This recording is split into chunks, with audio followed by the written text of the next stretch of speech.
All right. According to Billboard, the Beatles hold the record for the most number one singles of any musician, with 20 number one singles. And they broke up 53 years ago, and although there have been many popular groups and artists since then, none have yet been able to surpass that record, which speaks to the significance of the Beatles.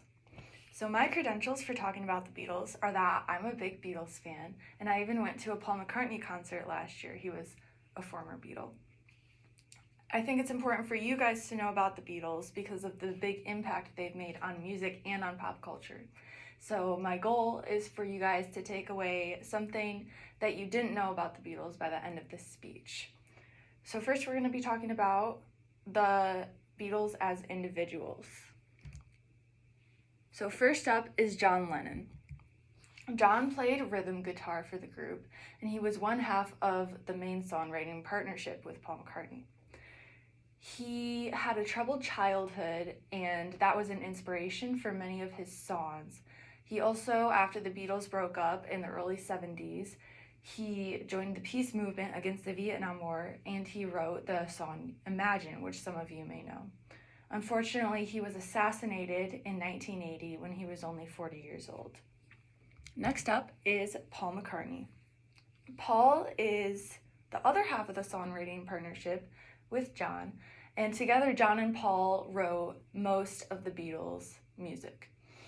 He plays the bass guitar, and after the Beatles broke up, he had a very successful solo career. And he is still touring today at 81 years old. And his songs tended to be more optimistic. While they still drew from personal experience, they were more optimistic than John's songs. Next is George Harrison. George played the lead guitar, and while he wasn't a songwriter in the early days of the group, he became one as the group went through their years. And by the end, he was writing some of their greatest hits, like Here Comes the Sun and Something. George, unfortunately, died of lung cancer in 2001. Last but not least is Ringo Starr. Ringo was the drummer for the group, and he joined the group last, but was a very welcome addition because he was considered the best drummer in Liverpool, which is a city where all four Beatles are from.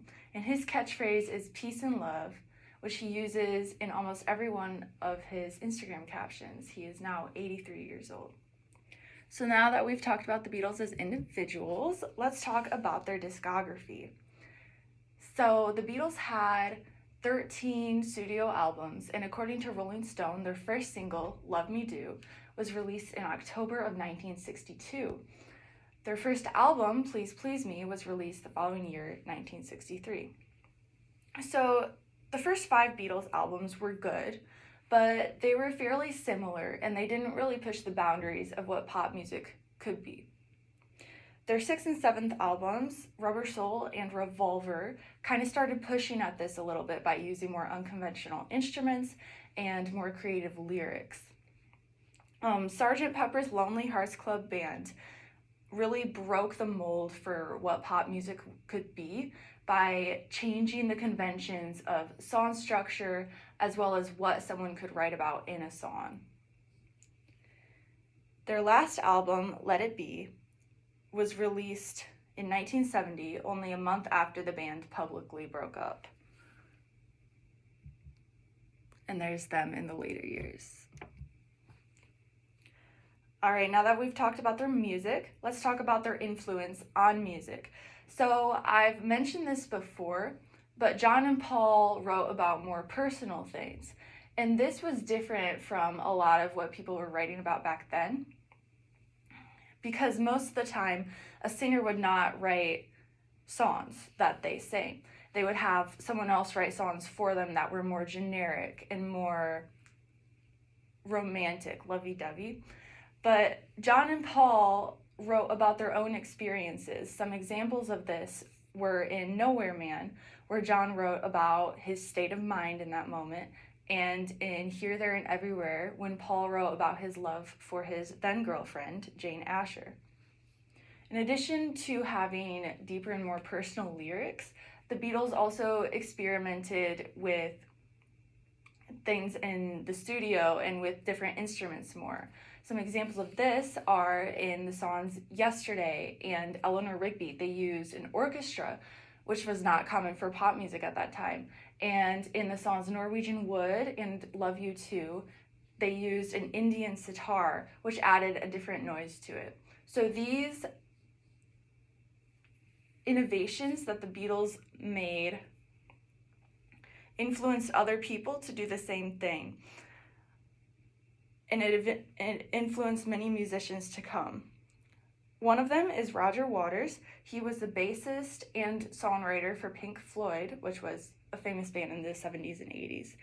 And he said about the Beatles, "It was okay to write about our lives and express how we felt. It gave me and my generation permission to branch out," quoted in You Discover. Then more recently, Lady Gaga said about Abbey Road, "It's so incredibly brilliant, an innate sense of joy. They really had that down," which shows how people are still listening and loving the Beatles today. And there's Roger Waters and Lady Gaga. In conclusion, the Beatles are made up of John Lennon, Paul McCartney, George Harrison, and Ringo Starr.